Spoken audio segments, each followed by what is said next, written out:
آپ کے کچھ بال کچھ ریشے منہ کے اندر زبان کے نیچے ادھر ادھر لگے رہ جاتے ہیں تو 3 دفعہ سے زیادہ کلی کرنی پڑ جاتی ہے بعض اوقات، تو پھر یہ صفائی کرنے کے بعد وضو کی دوبارہ سے نیت کی جائے گی؟ جی اگر آپ نے مسواک کی ہے، کچھ ریشے منہ میں رہ گئے ہیں، 3 مرتبہ کلی کی ہے لیکن وہ نہیں نکلے، جی چاہ رہا ہے کہ ہم اس کو ذرا اچھے طریقے سے صاف کریں، تو وہ 3 سے زیادہ مرتبہ ہو جائیں گے. تو آپ پہلے کلی وغیرہ اچھے طریقے سے کر لیں، پھر نئے سرے سے وضو شروع کریں. اچھا یہ ایک مسئلہ بھی رہ گیا تھا، آپ وضو کے اعضاء سارے اعضاء چاہے ایک ایک مرتبہ دھوئیں آپ کا وضو کامل ہے، چاہے 2 مرتبہ دھوئیں وضو کامل ہے، 3 مرتبہ دھوئیں وضو کامل ہے، لیکن جتنا زیادہ دھوئیں گے اتنا ثواب زیادہ ہوگا، لیکن 3 سے زیادہ نہیں. اور یہ بھی جائز ہے ایک حصہ 1 مرتبہ، دوسرا حصہ 2 مرتبہ، تیسرا حصہ 3 مرتبہ، یعنی کمی بیشی بھی ایک ہی وضو میں جائز ہے. کم اور زیادہ بھی ہو سکتے ہیں لیکن 1 سے کم نہیں اور 3 سے زیادہ نہیں. نہیں اکثر ایسے ہوتا ہے کہ وضو کرتے ہوئے کہ پانی بار بار ایسے کرتے ہیں آپ کرتے ہیں، اگر ٹوٹی کے نیچے رکھے ایک ہی بار پورا دھو لیں اس سے فرق پڑتا ہے کوئی؟ ایک مرتبہ ہی کرتے ہیں ہاتھ پکڑ کے ایسے پورا کرتے ہیں، پھر تیسری دفعہ کرتے ہیں، ایسے کرتے ہیں. اکثر لوگ ایسے ہی کرتے ہیں کہ یہ ضروری ہے کرنا، یہ نہیں ایسے کرنا کوئی ضروری نہیں ہے، لوگ یہی کہتے ہیں. نہیں کوئی ضروری نہیں، بلکہ لوگ تو ایسے کرنے کے بعد پھر ایسے بھی کرتے ہیں. بالکل کرتے ہیں، یہ کوئی طریقہ نہیں ہے. ایک ہوتا ہے ٹوٹی کے نیچے رکھے آپ نے پورا بازو جیسے بتایا یہاں سے لے کے پورا کونی تک آپ نے کرنا ہے، ایک ہی بار کر لیا. 3 بار کرنے کا اس سے 3 بار تو نہیں نہ ہوگا، نہیں ایک مرتبہ کر لیا دھل گیا. ہاں لیکن اگر آپ پھر دھو لیں اور پھر دھو لیں تو ثواب زیادہ ہو جائے گا. 3 بار کر سکتے ہیں آپ، 3 بار کر سکتے ہیں، یعنی ایک مرتبہ میں ہی. ایسے کرنا ضروری نہیں ہے، اکثر لوگ یہی کرتے ہیں زیادہ تر. اب لیکن وہ اپنی عادت کہہ رہے ہیں، یہ عادت ہو سکتی ہے، یہ مسئلہ یہ فرض کرتے ہیں کہ ایسے کرنا لازمی ہے، یہ ایسے وضو نہیں ہوتا. نہیں یہ اب چلو میں لے کر ایسے اوپر کی طرف اٹھا کے کرنا. ہمارا دیکھیں ہم تو اہل حدیث ہے نا، تو جو یہ بریلوی حضرات ہے نا ان کے لیے کرنا بہت ضروری ہے. اگر آپ نہیں کرتے وہ آپ کو کہے گا یہ آپ کا وضو نہیں ہوا آپ کا.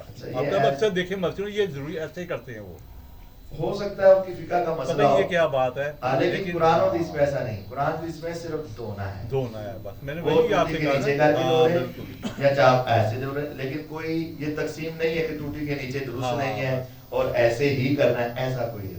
کیوں یاد ہو اس وقت تھا کہ پانی بہت کم ہوگا تو اس لیے بار بار کر کے وہ دھوتے تھے. آپ تھوڑا ہاں ٹوٹیاں نہیں سی تو پانی لے کے چلو لے کے بار بار دھوتے ہوگے 3 مرتبہ، یہ ہوگا اس وقت. اگر آپ کا وضو ہے لیکن آپ نے کھانا کھا لیا ہے تو کیا کلی کرنا ضروری ہے؟ نہیں ضروری نہیں، کرنا مستحب ہے کیونکہ آپ نے کی ہے. آپ نے دودھ پیا اور آپ نے کلی کی، فرمایا اس میں تری ہوتی ہے چکناہٹ ہوتی ہے تو میں نے کلی کر. آپ نے کھانا کھایا اور کلی کیے بغیر ہی نماز پڑھا، پھر جا کے کھانا کھایا، درمیان میں چھوڑ کر آپ نے نماز پڑھائی، تو کھانا کھانا کے بعد ضروری نہیں ہے لیکن کر لے تو بہتر ہے.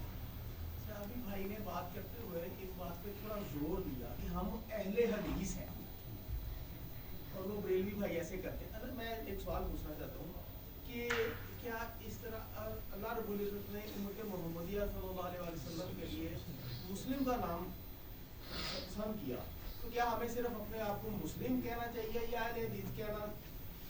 نہیں بات یہ ہے کہ ہمیں فرقوں میں بانٹ دیا گیا.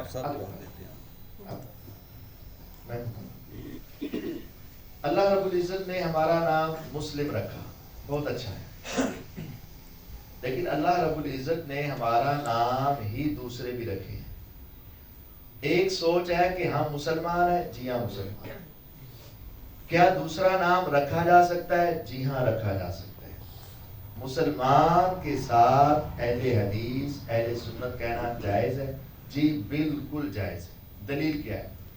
ایک تو اسی آیت کو سمجھیں، اللہ تعالیٰ نے تمہارا نام مسلمان رکھا، من قبل وفی ھذا، اس سے پہلے بھی اور اس میں بھی. پہلے بھی مسلمان رکھا لیکن پہلوں کو اہل تورات بھی کہا، اہل انجیل بھی کہا، مسلمان بھی کہا. موسیٰ علیہ السلام کہتے ہیں انا اول المسلمین، میں پہلا مسلمان، لیکن ان کو اہل التورات بھی کہا گیا. عیسیٰ علیہ السلام کہتے ہیں میں مسلمان، ان کو اہل الانجیل بھی کہا گیا. تو ہم بھی مسلمان اور ہمیں اہل الحدیث بھی، کیونکہ تورات ان کی مذہبی کتاب، انجیل ان کی مذہبی کتاب، اور حدیث قرآن کا نام ہے حدیث، اللہ نزل احسن الحدیث، تو حدیث ہماری مذہبی کتاب. تو جس طرح ان کے نام مسلمان کے ہونے کے ساتھ ساتھ دوسرے نام بھی ہیں، ہمارے نام ہونے کے ساتھ ساتھ دوسرا نام بھی درست ہے. ایک بات. دوسری بات سمجھے, ایک ہے صرف یہ نام, ایک ہے یہ نام, یہ دو باتوں میں فرق ہے. ایک ہے صرف یہ نام اور ایک ہے یہ نام.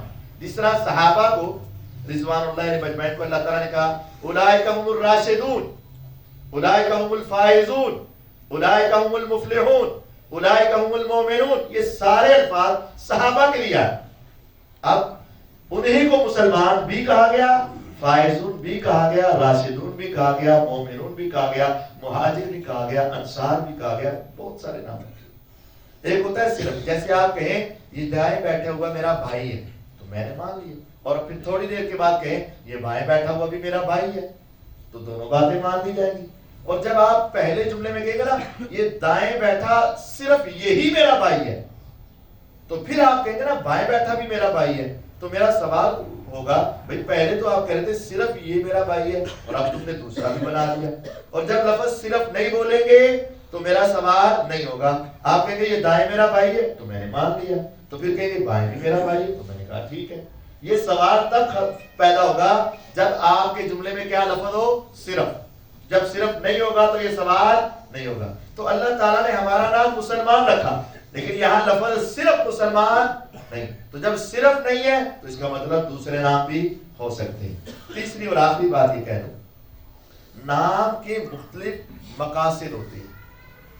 ایک ہے جب تمہارے مذاہب کا سوال ہوگا, بھئی تم کون ہو.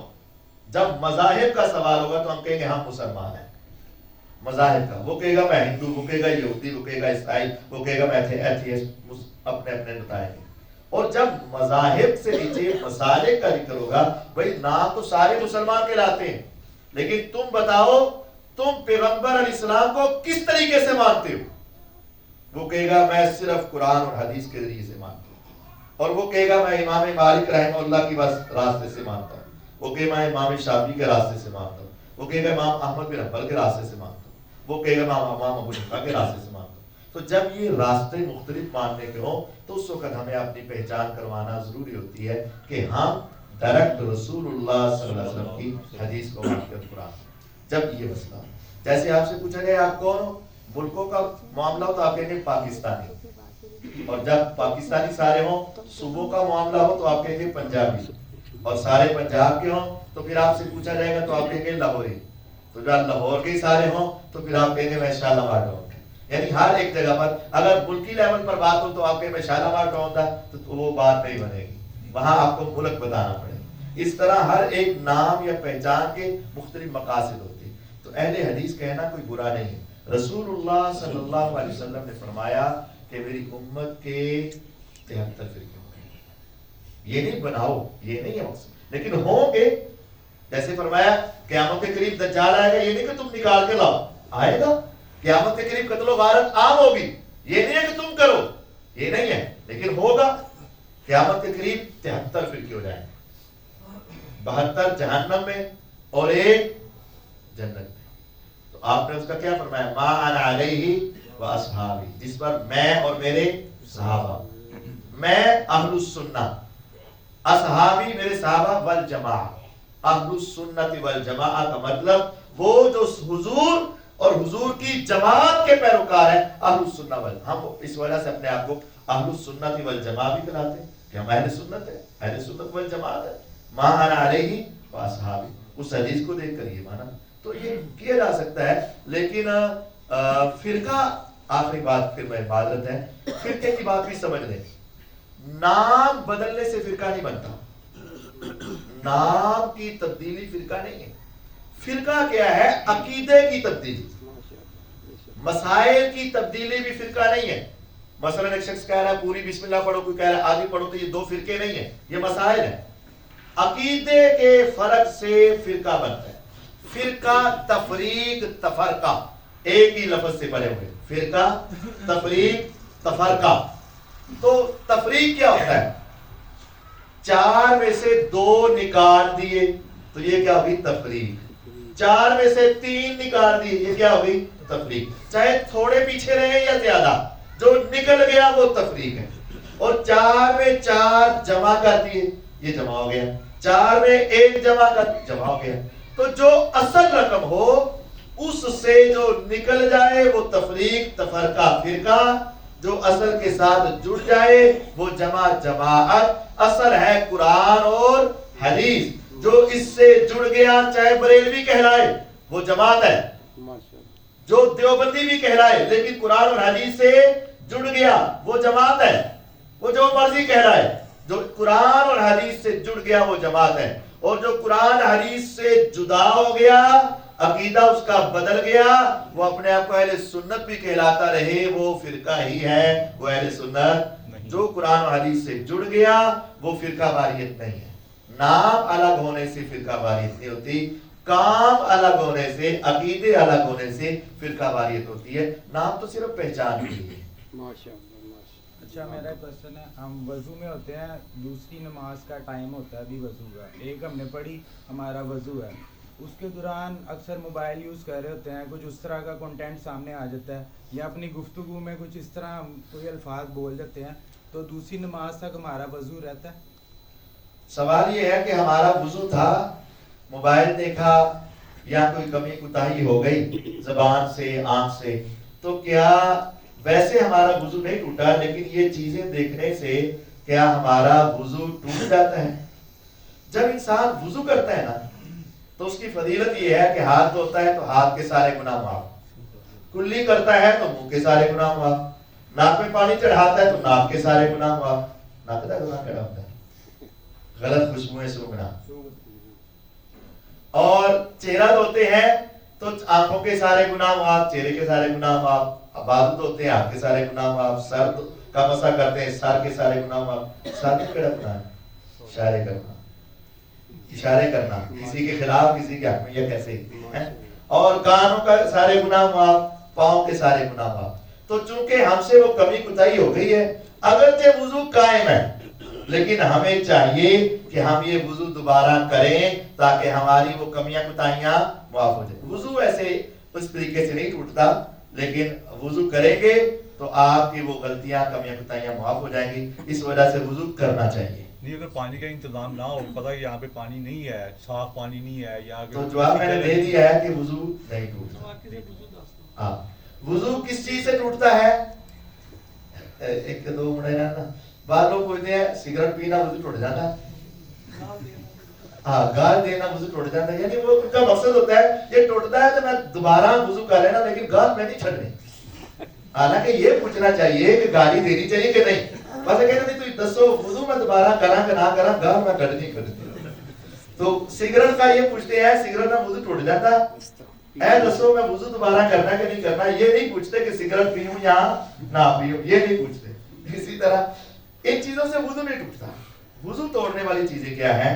ہوا کا خارج ہونا، چاہے آواز آئے یا نہ آئے، سبیلین سے، پیشاب کے راستوں سے ہوا کا خارج ہونا، اور اگر آپ نے کوئی چیز کھائی اور جان بوجھ کر کہہ دی اس کے بعد، یا آپ اونٹ کا گوشت کھا لیتے ہیں تو اس کے ساتھ سبیلین کے راستے سے کسی چیز کا خارج ہونا، بدی کا، مدی کا، منی کا، یا کسی اور چیز کا خارج ہو جانا، خون کا خارج ہو جانا پیشاب کے راستوں سے۔ اگر جسم کے حصے سے خون خارج ہو تو وہاں سے وضو نہیں ٹوٹتا۔ صحابہ رضوان اللہ علیہ مجمعین کو جہاد کے میدانوں میں زخم لگے ہوتے، پٹی باندھی ہوتی، خون رس رہا ہوتا، لیکن وہ نماز جاری رکھی، اور وہ واقعہ بھی ہے کہ وہ نماز کے دوران تیر لگا اور انہوں نے اپنی نماز جاری رکھی۔ تو جسم سے خون نکلنے سے وضو نہیں ٹوٹتا، لیکن سبیلین سے خون نکلنے سے وضو ٹوٹ جاتا ہے۔ باقی واللہ لمبی داڑھی والے جو بھائی تیل لگا کر یا ویسے پکے سو گئے تو وضو ٹوٹ جاتا ہے۔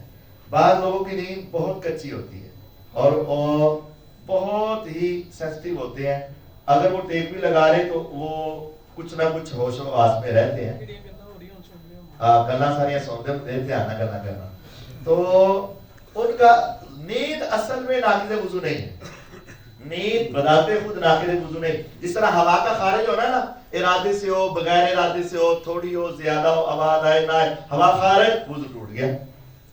یہ نیند اس طرح نہیں ہے۔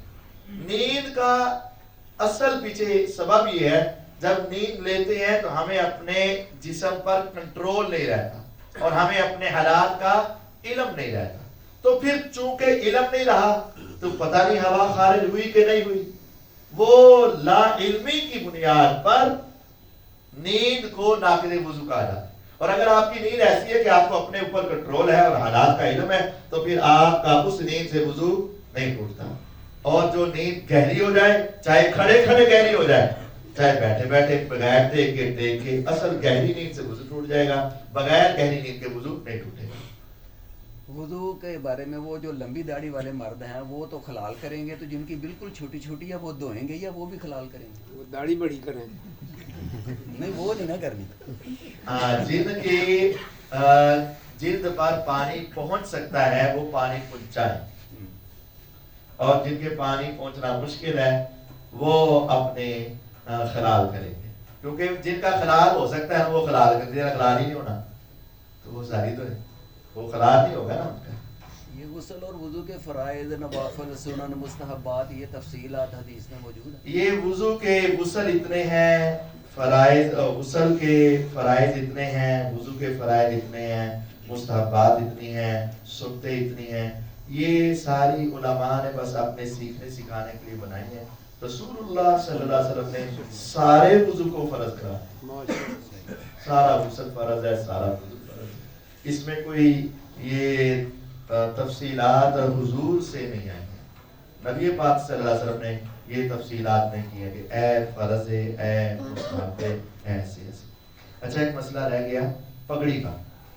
اگر کسی شخص نے پگڑی پہنی ہوئی ہے تو پگڑی پر مسا ہو سکتا ہے. سر کا مسا اس وقت پگڑی کے اوپر سے ہو سکتا ہے. کیسے؟ تھوڑی سی پگڑی پیچھے کریں کہ پیشانی کے کچھ بال, چند بال, تو اپنا جس طرح مسا کرنا تھا چند بالوں کو اور پگڑی کے اوپر سے, اور اسی طرح واپس لے آ جائے. تو پگڑی پر بھی مسا ہو سکتا ہے. عورتوں نے دوپٹہ رکھا ہوتا ہے, دوپٹے پر تو نہیں ہوگا. قاری صاحبان نے رومال رکھا ہوتا ہے, رومال پر بھی نہیں ہوگا. اور اگر عورتوں نے ایک وہ باندھا ہوتا ہے ذرا زور سے, وہ سر کے اوپر کوئی چیز ہوتی ہے, کپڑا سا زور سے باندھا ہوتا ہے جس کے اوپر سے وہ نقاب کرتے ہیں, اور اپنا وہ حجاب سا ہوتا ہے, تو اگر وہ زور سے باندھا ہوا ہے تو اس پر ہو سکے گا. ٹوپی بھی اگر ایسی ہے کہ جو زور سے پہنی ہوئی ہے اور اس کے ساتھ چمٹی ہوئی ہے, اتارنا مشکل ہے, تو اس پر بھی بعض علماء اجازت دیتے ہیں. اس کے لیے ماتھے کے فرنٹ کے بال ننگے کرنے کی ضرورت نہیں ہوگی. ماتھے کے بال تو ننگے ہونے ہیں, کچھ پیشانی کا مسا کرنا ہے. ویگ لگائی ہوتی ہے ان کے مطلب, وگ لگائی ہے, وگ کو اتار کر ہی مسا کرنا ہے. وگ ویسے لانا ہی جائز نہیں ہے, وگ تو لگانا ہی جائز نہیں. اچھا اگر کسی کو مسئلہ یہ ڈراپس وغیرہ کا, یا اس طرح کے بزرگ بندے ہوتے ہیں, اب وہ تراویحاں پڑھ رہے ہیں, تو آپ نے کہا کسی بھی طرح کا خراج ہو وضو ٹوٹ جاتا ہے, تو وہ ہر تراویحوں میں بار بار وضو کر کے آئیں گے؟ اگر کسی کو کوئی بیماری ہے کہ ان کے قطرات نکلتے ہیں اور وضو قائم نہیں رہتا ہے, تو وہ اس بیماری کی وجہ سے ایک مرتبہ وضو کریں اور انڈر ویئر وغیرہ یا کوئی چیز پہنے تاکہ جسم اور صف وغیرہ اور لباس خراب نہ ہو. تو آپ ایک مرتبہ وضو کر کے اگلی ساری نماز پڑھ سکتے ہیں, تراویح وغیرہ اور نماز پڑھ سکتے ہیں. پھر ہر نماز کے لیے الگ وضو کرنا پڑے گا. جی واش روم میں بسم اللہ پڑھنا, کیونکہ گھروں میں کمبائن واش بیسن اور ٹوائلٹ اکٹھا ہی ہوتا ہے, اس میں کیا عموماً غسل کرتے ہیں ہم تو اکٹھا ہی ٹوائلٹ ہوتا ہے, واش روم ہوتا ہے, تو کیا وہاں بسم اللہ پڑھی جائے گی؟ آواز نہ آئے منہ میں پڑھ لیں, آواز نہ آئے منہ میں پڑھ لیں, کوئی حرج نہیں. ہاں اگر آپ نہیں تسلی ہوتی تو باہر سے پڑھ کے چلے جائیں, کوئی حرج نہیں. لیکن اگر آپ اندر رہ کر بھی, ایک ہے آپ کی سیٹ جہاں آپ قضاء حاجت کرتے ہیں یا کموڈ ہے, اور ایک دوسری غسل کی جگہ ہے, تو غسل کی جگہ پر ہو کر منہ میں اگر آپ پڑھ لیں, آواز نہ آئے تو کوئی حرج نہیں, کوئی گناہ نہیں. جمعے کے دن کا جو غسل ہے وہ غسل نظافت ہوگا یا جنابت کی طرح ہوگا؟ آپ غسل نظافت بھی کوشش کریں کہ غسل جنابت کی طرح ہی ہو. اس کے اور بھی کئی فوائد ہیں, طبی فوائد بھی ہیں. اس ترتیب کے ساتھ انسان کے جسامت کے حساب سے, خان کے بلڈ پریشر کے حساب سے کئی ایک فوائد ہیں.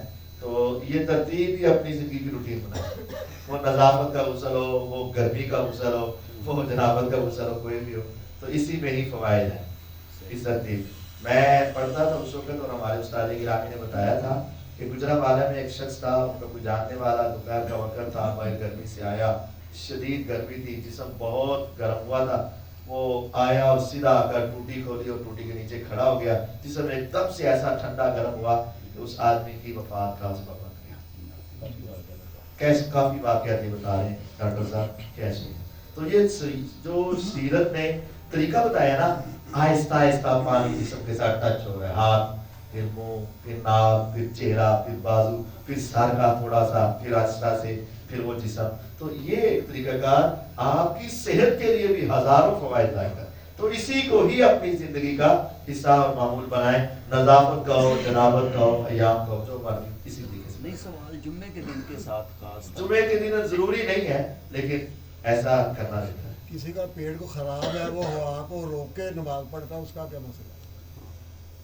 پیٹ خراب ہے، ہوا کو روک کر نماز پڑھنا اگر ایسا خراب ہے کہ پوری توجہ اس کے روکنے کی طرف ہی جاتی ہے تو یہ درست نہیں ہے. وہ بار بار وضو کر دے، اور اگر ہلکا پھلکا ہے تو پھر چل جائے. نہیں، اس کا حکم پیشاب کے قطروں جیسا نہیں ہوگا، اس سے نہیں استدلال کیا جائے گا کہ وہ جیسے یہ اس کا وقتی ہے، کنٹرول نہیں ہے. نہیں ہے، وقتی ہوتا ہے پیٹ خراب ہو نا. ہاں یہ وقتی ہوتا ہے. پاؤں دونوں ہاتھوں سے دھونا چاہیے یا صرف بائیں ہاتھ؟ پاؤں دونوں ہاتھوں سے دھو سکتے ہیں یا صرف الٹے ہاتھ سے؟ صحیح ابن خزیمہ میں تو الٹے ہاتھ کا لفظ ہے، لیکن یہ ضروری نہیں ہے. الٹے ہاتھ سے دھو لیں بہتر ہے، لیکن اگر آپ دونوں سے دھو لیں تو کوئی گناہ نہیں. ایسا خلال کرنے کی کوئی ہے ترتیب پاؤں کی انگلیوں؟ خلال کرنے کی ترتیب کوئی نہیں ہے. لوگ یہ کہتے ہیں کہ دائیں پاؤں کی چھوٹی انگلی سے شروع کرو اور ایسے کرتے کرتے آخر تک آ جاؤ. یہ لوگ کہتے ہیں، شریعت میں تو ایسا نہیں. بعض لوگ کہتے ہیں کہ دوران غسل بسا اوقات ہاتھ جو ہے نا وہ شرمگاہ کو لگ جاتے ہیں، کیا بعد میں وضو دوبارہ کرنا پڑے گا اگر نماز پڑھنی ہو؟ ہاں یہ بڑا اہم مسئلہ ہے کہ اگر آپ کا غسل کرتے ہوئے شرمگاہ کو ہاتھ لگ گیا تو کیا وضو دوبارہ کرنا پڑے گا؟ جی ہاں. اگر بغیر لباس کے ہاتھ شرمگاہ کو ٹچ ہو جائے تو پھر وہ وضو نہیں رہتا، تو وہ وضو دوبارہ کرنا پڑے گا. تو اگر کپڑوں کے اوپر سے بعض دفعہ کپڑوں کے اوپر سے لگ جائے تو وضو برقرار ہے. یوٹیوب کے اوپر یہی لکھا ہوا ہے کہ اگر کپڑوں کے اوپر بھی ہاتھ لگے تو آپ کا وضو نہیں جاتا. ہاں وہ یہی بتاتے ہیں. یوٹیوب پر بے شک غلط لکھا ہوا ہے. یہ کہتے ہیں کہ کپڑوں کے اوپر سے بھی ہاتھ لگ گیا کچھ نہیں کرتے ہوئے، کیوں گرمیوں میں بعض ہوتا ہے یہ. غسل ہو گیا نا، اگر ہاتھ لگ گیا تو دوبارہ کرنا غسل ہو گیا. ہاں غسل ہو گیا. بعض اوقات بزرگ لوگ بیٹھے ہوتے ہیں، نماز پڑھ رہے ہوتے ہیں، نماز میں ہی سو جاتے ہیں، یا قرآن پڑھ رہے ہوتے ہیں، قرآن پڑھتے پڑھتے ہی نیند کا لمبا ہو جاتا ہے. اس کے لیے کیا حکم ہے وضو کا؟ کوئی بزرگ ایسے ہیں جو بیماری ہے یا ان کا بڑھاپا ہے، نماز پڑھتے پڑھتے سو جاتے ہیں یا قرآن پڑھتے پڑھتے سو جاتے ہیں، اگر گہری نیند ہے تو وضو دوبارہ کرنا پڑے گا. وہ تو دوبارہ کرنا پڑے گا، دوبارہ سے نماز پڑھیں گے. ہاں دوبارہ سے.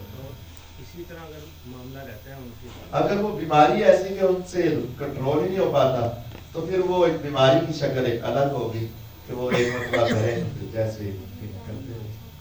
لیکن جو عام کبھی کبھی ہوتا ہے، ہفتے ایک دو بار ہی ہوتا ہے، دن میں ایک آدھی مرتبہ ہوتا ہے، تو وہ وضو کرے. اور ایک ہے وہ بیچارہ ایک مرتبہ گیا وضو کر کے پھر یہی ہو گیا، اگلی باری کر کے پھر یہی ہو گیا، پھر کر کے پھر یہ معذور سمجھا جائے. پھر اللہ تعالیٰ قبول فرمائے. سبحانک اللہم و بحمدک.